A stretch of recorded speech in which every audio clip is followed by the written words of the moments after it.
Welcome to Digitel Talk, where we spotlight entrepreneurs, leaders and innovators who are leveraging digital technology and telecoms to drive positive global impact, deliver trailblazing innovation in a disparate and ever-changing world. Through our podcast, we aim to share meaningful stories and views which hopefully inspire others, uncovering the unexpected, spotlighting hidden gems and sharing fascinating personal stories related to this vital industry which is the bedrock of digital. Listen to the end of this episode to hear our interesting fact about fibre. Does light travel at the speed of light in fibre? Stay tuned to find out more. My name is Ian Ginn, and in this episode my guest is David Hough, who has had a lengthy and varied career in the telecoms industry, having been a pioneer in the UK deploying FTTH, and most recently was the CTO of Freedom Fibre, a UK altnet in the broadband space. We are at Connected North in Manchester talking about growing the Northern Powerhouse, investment and innovation, fixed and mobile connectivity and smart cities. My guest today is David Hough, who is a veteran of the telco industry. It's been a pleasure of mine to know him for the last 4 years, where he's been CTO of one of the leading and upcoming altnets called Freedom Fibre. Welcome, David, to Digitel Talk. Absolutely a pleasure to be here, Ian. Really looking forward to having a productive session and discussion of some really interesting topics. Same here. I think it should be great. So do you mind just saying a bit more about yourself and your sort of background in telecommunications? Absolutely fine. I've been in telecoms all of my life. I started, I think, as a lot of people did, at BT and went through a full apprenticeship at BT. But I've worked not just for BT, but also worked for some of the service providers and equipment vendors. So the likes of PXC, TalkTalk, KCOM, various other people on top of BT, and then worked for Ericsson's, Marconi and others in a number of different roles. Roles as varied as looking at the external network and delivery of the external network, all the way through to being complete network architect for core networks, voice, switching, and FTTP. And it's been my pleasure for the last probably 10, 14 years nearly now to be driving fibre optic networks. I was one of the key people in KCOM, as KCOM were the first ones to drive out FTTP to the premise. And that was achieved within a 4-year stint. So the entire network was fibre to the premise within 4 years, and then moved into the altnet sector. So it's been very varied, quite a variety of different roles. And very pleasurable to be in, and complete innovation. So you've actually sort of followed the whole history here of how altnets have been created, the whole, start to finish. So if we look at that, I mean, in the meantime, we seem to have a crowded market with, I think I was looking it up, 100 and 130 altnets. Where does Freedom Fibre fit in this market?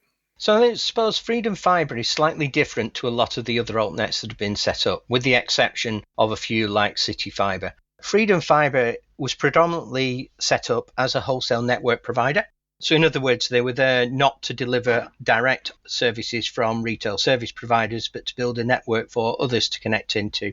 Freedom Fibre initially had a connection with PXC to deliver talk-talk connections, which gives us access to a number of customers, but latterly is also connected into Zen and is bringing that network out to a number of other retail service providers. Very much been of the mindset of do not overbuild wherever possible the other altnets that are there. There is no real value in overbuilding altnets. It's a dilution of capital that you're putting into the network. But the other key thing that set Freedom Fibre apart from a lot of the others was that they were pushing the network boundaries, so trying to build to OpenReach boundaries and trying to build 96% of a BT OpenReach exchange when they built in an area. This means that when you come to do things like fibre exchange exit and you're looking at the copper switch shutdown, you have a network there that can deliver service. Latterly, with the merger with VX UK, Freedom Fibre also then became a retail service provider in their own right, because part of the merger brought along Leela Connect. So we now have a wholesale network provider also delivering retail services, but still providing wholesale to a large number of major telcos. Fantastic. And regionally, is Freedom Fibre sort of regionally set up as well? Very much so. And it's been the stance from Freedom Fibre that we've tried to grow in a way that allows us to have contiguous networks. So we very much built around Manchester. We won gigabit in terms of Shropshire, which was right on the edge of the network that we've got and built out on that. The merger with VX took us across to Stoke. So again, very, very closely aligned with what we've got.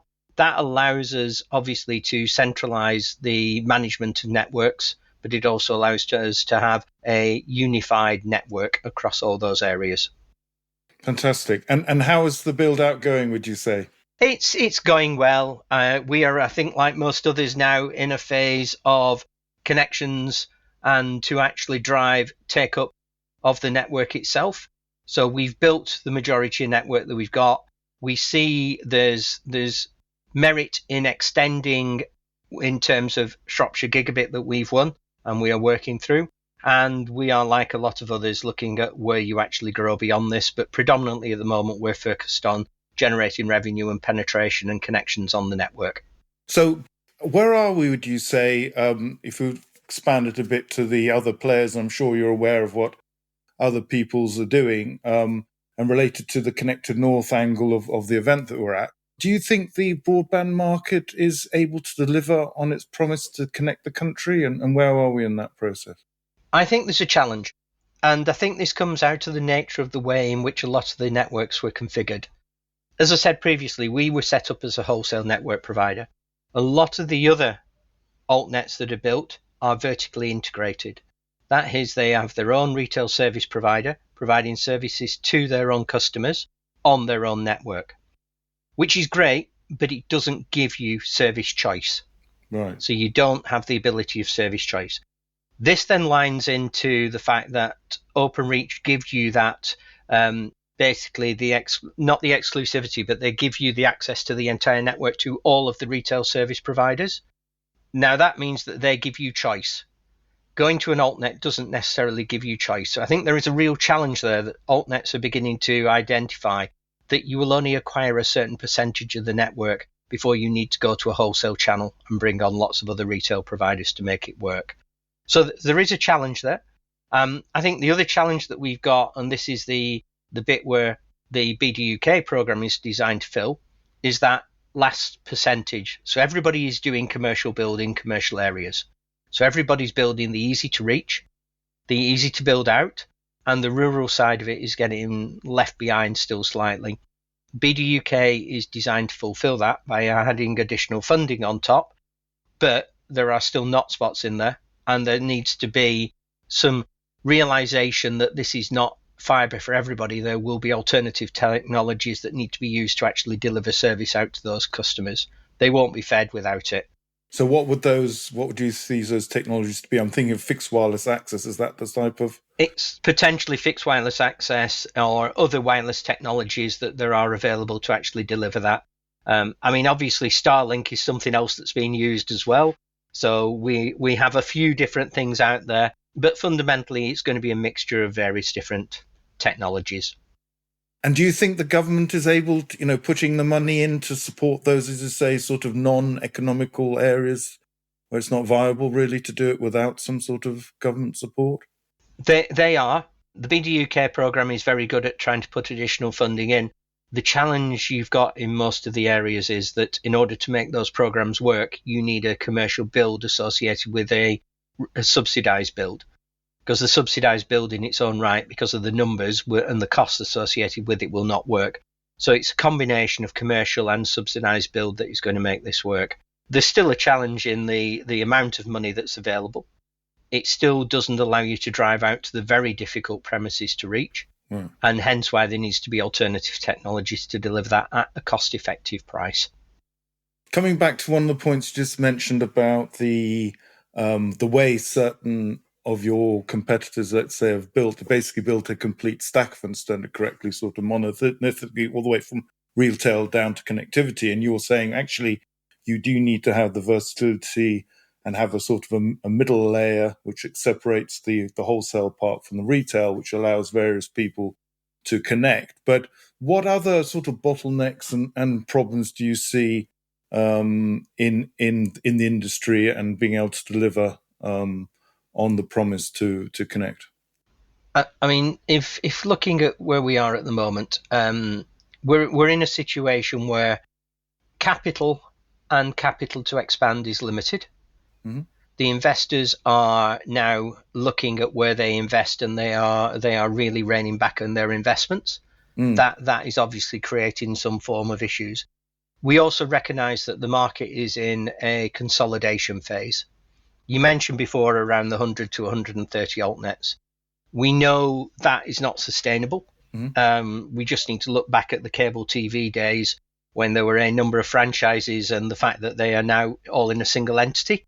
Yeah. And that creates its challenges. Now, consolidation is not without major challenges as well, and it's a major bottleneck. If we look at that, there is no standardization in the access network at the moment. So consolidation is a real challenge to consolidate networks that are built on different standards, even potentially using different technologies.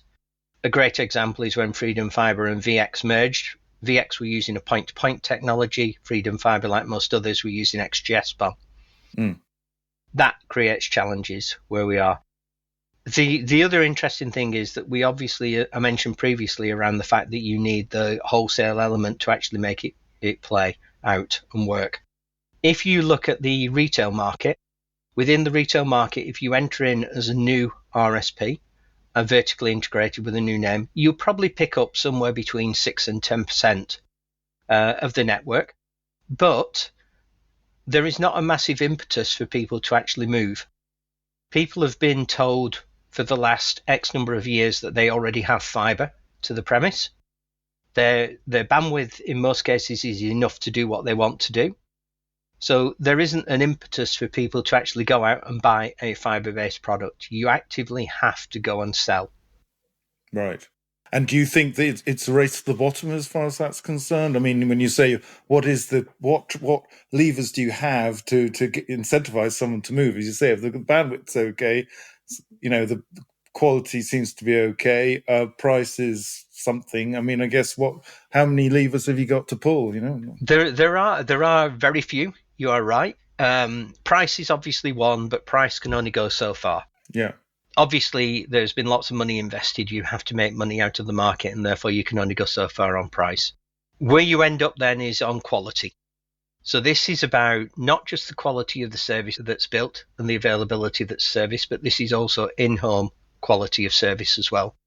So this is extending from the access network into the Wi-Fi network within the home, delivery quality services, the proactive nature in the way in which people manage the network. So rather than waiting for faults to be reported, you're proactively monitoring the network, ensuring that your network can be assured in such a way that you don't get faults appearing on the network, and you can quite easily assure the build that you've got on the network itself.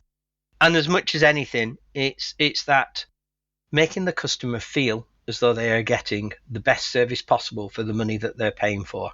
It's making them feel valued. There are a number of operators out there who really work on that value side. Zen is a prime example of a supplier that works on that value chain piece moving forward. And if you get that right and you get the value chain right, people will look to move to you based upon your scores that you get within Trustpilot and other things around that. They'll move to you within word of mouth. So it is about getting that right. That last one is to say word of mouth. At the end of the day, there's often, I always say to people, there's a brand out there. You've never heard of them before. You're not going to buy from day one, but over a period of time, trust is built, the brand is built in your area. And at some point you go, well, actually, that operator I currently have, I'm really not 100%. I'd just like to see what someone else is like, and that maybe triggers you to move across. Yeah, it's quite interesting that one of the ones that is doing quite well is Oggy. Okay. Because they have built a very, very regionalized and very, very specific brand in the area that they work in. And as a consequence, they are very much out there promoting the brand awareness, the fact it's a Welsh company, and driving that. Those are the type of things that are beyond actually just price. And when you look at the you said yourself you're one of the few wholesalers. Which are the other wholesalers in the market? CityFibre, I think, is the biggest altnet. Is that fair? And who else is there? Yeah, CityFibre are the biggest. You've also got Community Fibre doing wholesale. Netomnia are moving into doing wholesale as well. So what you'll find is that most of the big players are now moving into doing wholesale type services. And again, that's a recognition. If you look at the likes of Community Fibre and Netomnia, they were vertically integrated RSPs to start with. They've now moved into that wholesale space because they recognise they need to offer this service out. Understand. And do you benchmark yourself against any of the competitors, or let's say coexisting operators? Maybe competitors isn't the right word because you're all basically working in parallel, generally speaking, rather than. We are. The benchmark tends to still be against OpenReach. Right. And the reason it tends to be against OpenReach is because OpenReach is everywhere, because OpenReach can offer the service to all of the RSPs at every location, not necessarily fibre that they will provide service to every customer. We tend to be benchmarked directly against BT and OpenReach and the performance that OpenReach have got, the services that OpenReach deliver, and the quality that they deliver that service. They've got a well-designed, well-trusted, well-proven method of delivering service. They've been doing it for years and years. Are there published metrics by Ofcom, or how can you do that comparison? What are the sort of key KPIs that are being measured and have to be reported on? There are a list. OpenReach, obviously, because of the nature in which they are managed, have to publish their standards around availability, quality, service deliverables. There's KPIs around that side of it. There's KPIs around the service level agreement times and restoration times and fault restoration times that are published. And there's also around availability matrix and price points as well. So those are widely available in the public and they are monitored by Ofcom. And are there any KPIs you think should be monitored on top of that, or ones that you like to to find out information about because it's meaningful for you? Yeah, I suppose that's a really interesting point. If we look at KPIs, I think the bits that is not monitored and probably would be very difficult to monitor is how the network's built and the resiliency that's built into the network itself. Now, you do get an indirect monitoring of that via availability figures. So availabilities give you an indication of how networks are built. But that really is a true measure of quality for a customer as to what the network is built like, how it can perform, how it can deliver service to the customer. Today's episode is sponsored by IFG Consulting Europe, a leading business growth consultancy representing promising software providers, selling to telecoms, enterprise, and mobile markets in Europe. Go to ifgconsultingeurope.com to find out more. Well, that brings me, I think, onto a particular topic which is close to my heart, partially as disclosure. I'm working with a company called Inmanta. So one of the topics is service orchestration. So for audience, can you please explain service orchestration and what key role it plays within the network as from an operator perspective? Absolutely fine. So if we consider one of the key things that we've got within a network operator is to actually ensure that we provision service in a seamless, standardized, and efficient manner to the customers. Now, you can do that by two methods. The first method being intent-based provisioning, which is the orchestration piece that you've just described, Ian. The other method is to do this via the workflow process and build this into your OSS/BSS process. The way in which you need to look at this is you need to separate out the network from the wholesale entity itself and the OSS/BSS elements. We described around consolidation.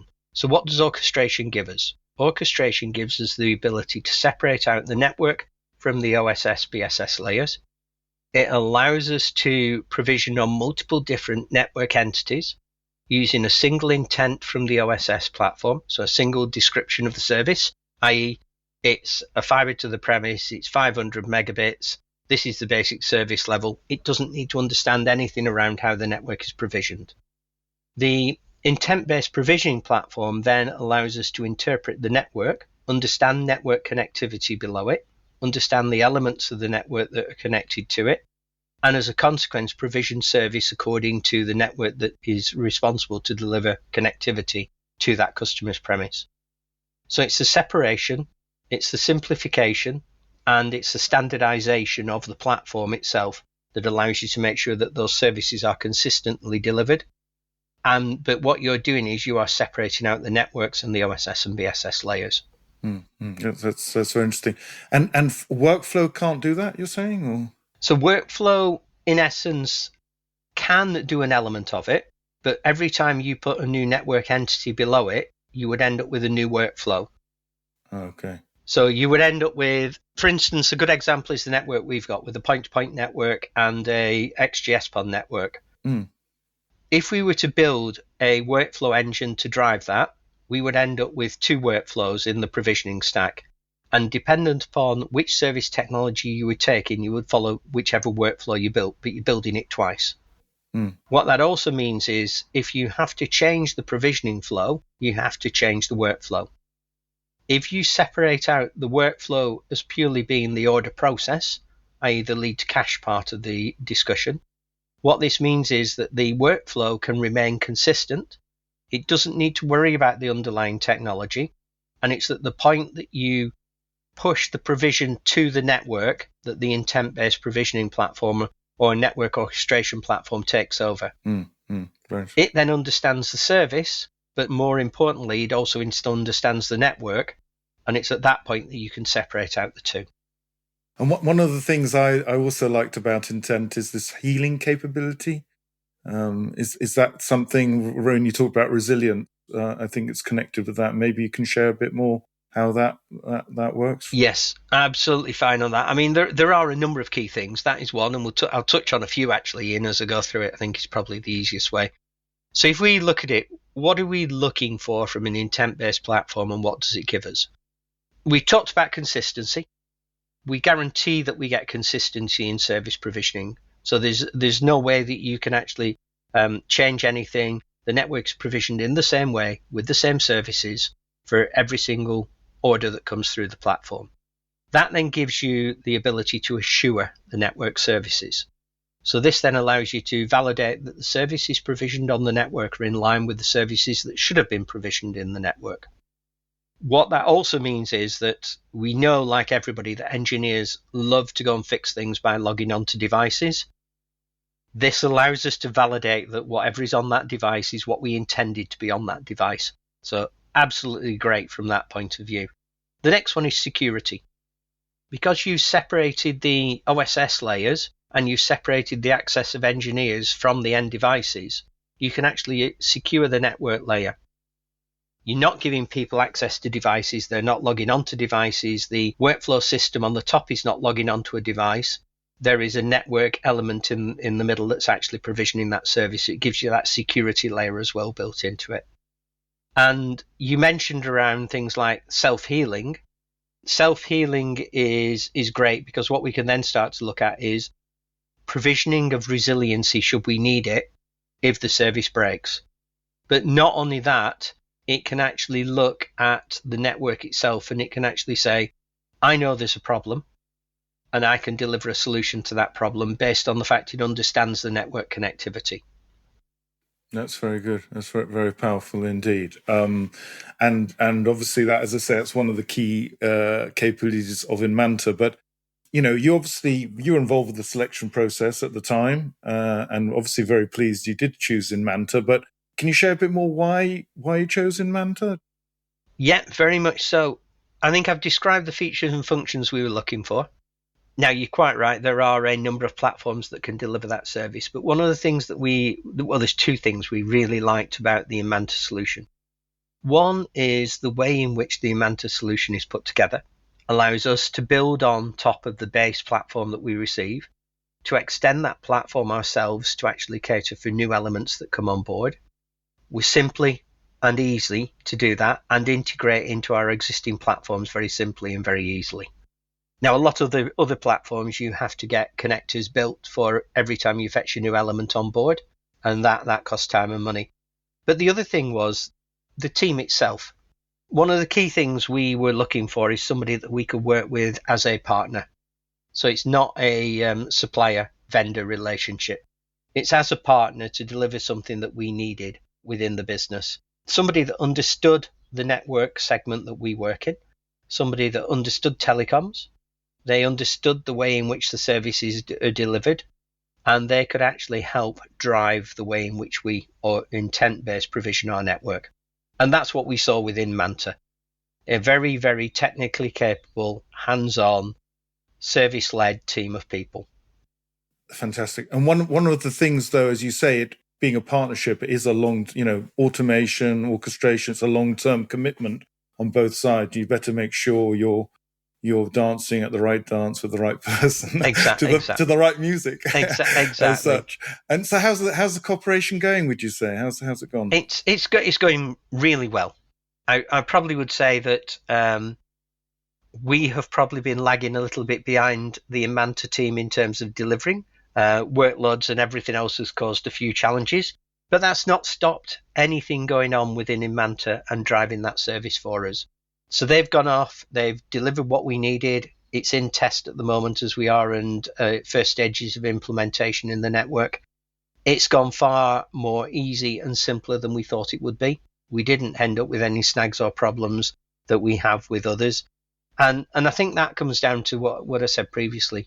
We were working with people who understood what we were trying to achieve. They understood the networks, they understood how these things worked, and that made a very big difference. So it has been very, very positive. The way we've worked together has been great, and the cooperation and the dialogue has been absolutely wonderful. Fantastic.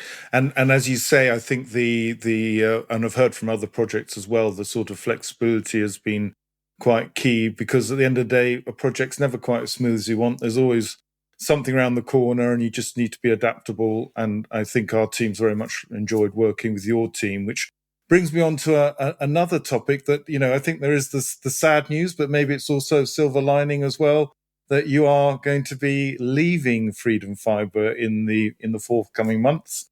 And I thought it'd be an opportunity to ask you what next. What is on the roadmap for David Hough? Yeah, no, thanks, Ian. And yes, decided it was time for me to actually move on. Having spent a long while in building altnets, I now see that there is a large amount of work to look at consolidation.